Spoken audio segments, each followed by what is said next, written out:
Salut à tous, c'est Assou et bienvenue sur cette nouvelle vidéo pratique. Aujourd'hui, on va s'intéresser un peu à la préparation de votre voyage. Tout d'abord, on va parler de votre compagnie aérienne.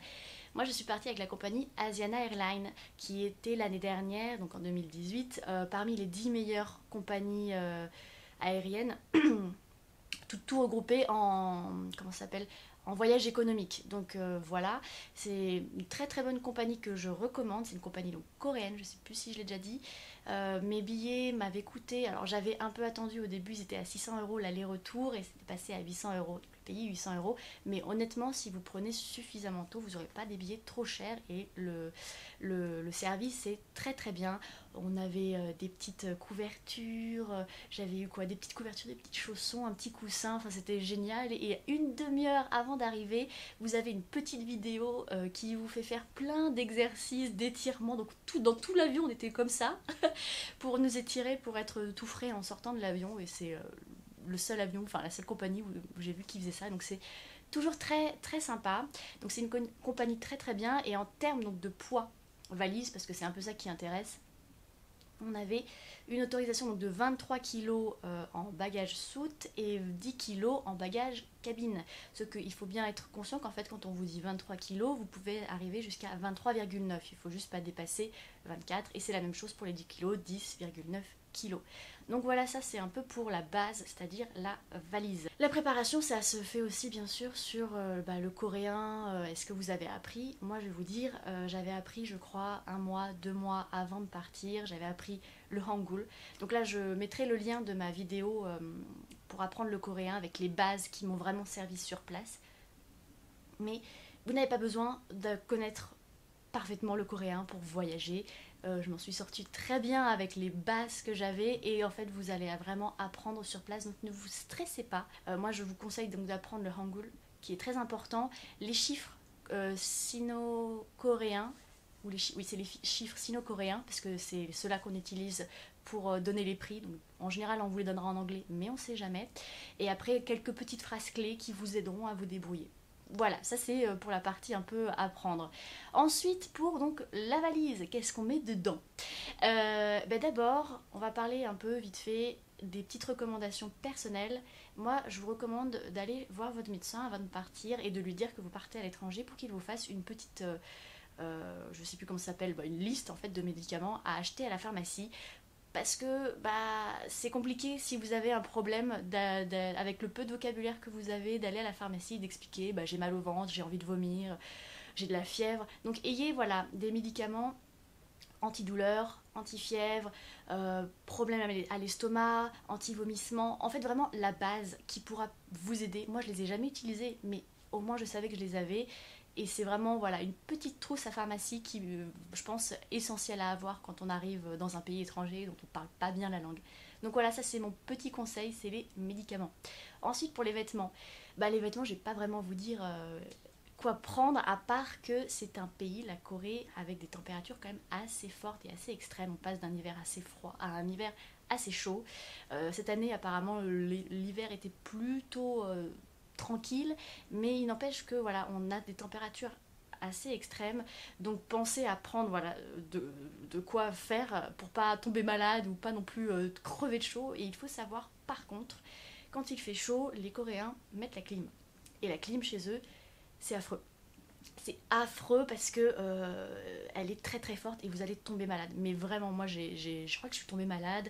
J'ai des amies françaises qui sont tombées malades et une amie à moi coréenne qui est tombée malade aussi. Donc, c'est pas que les occidentaux, c'est vraiment qu'elle est très très forte, que ce soit dans des bus ou dans des cafés, dans des restos, c'est toujours très très très très fort.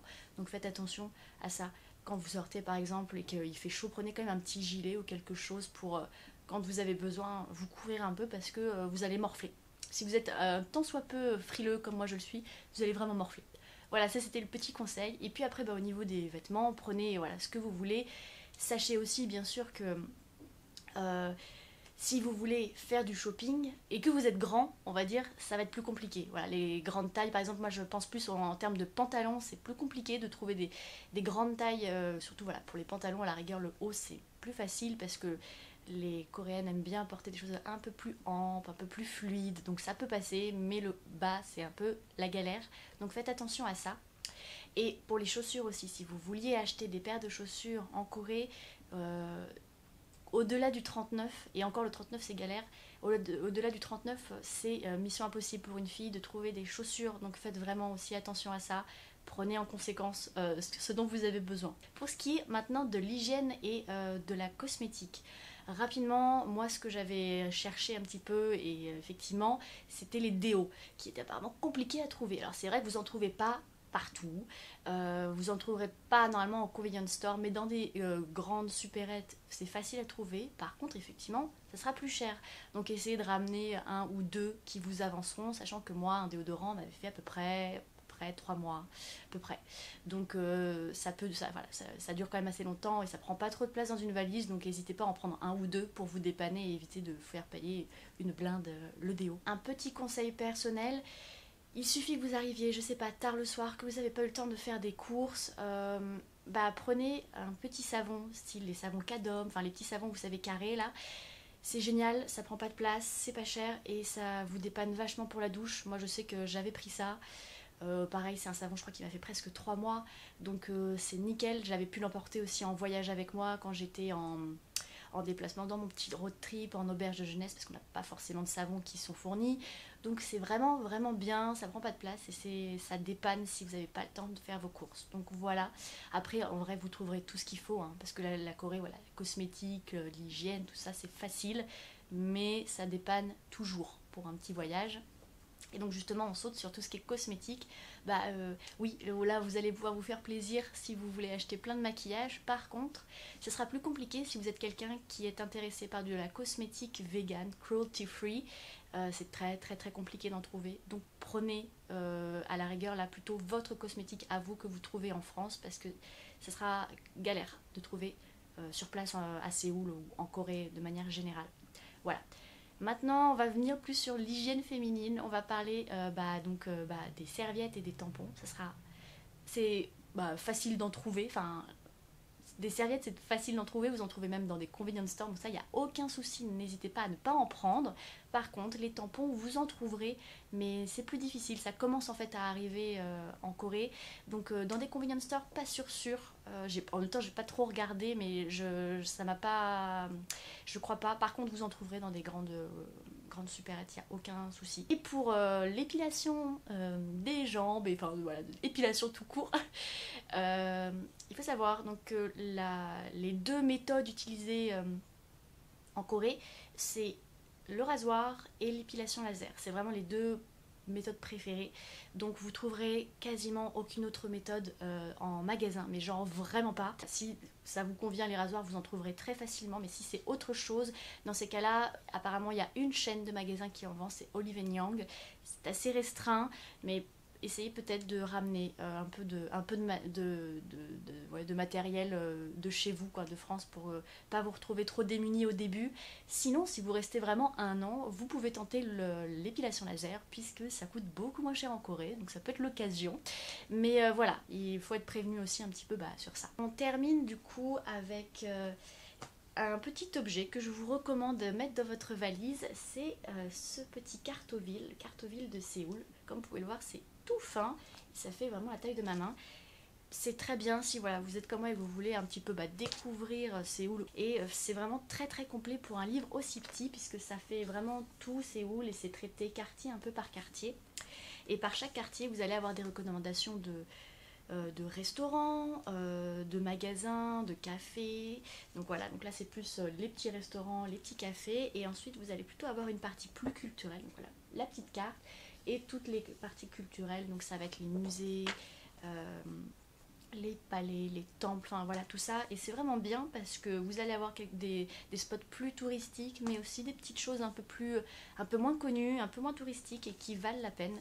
Ça coûte 9,90 €, ça se trouve un petit peu partout et moi je vous le recommande chaudement parce que ça prend pas de place dans votre valise et c'est très bien et ça vous remplit des journées, ça vous remplit votre journée. On va terminer par mes petites recommandations d'applications. Donc en termes d'application, moi ce que j'utilisais quasiment tout le temps c'était Citymapper. Pourquoi ?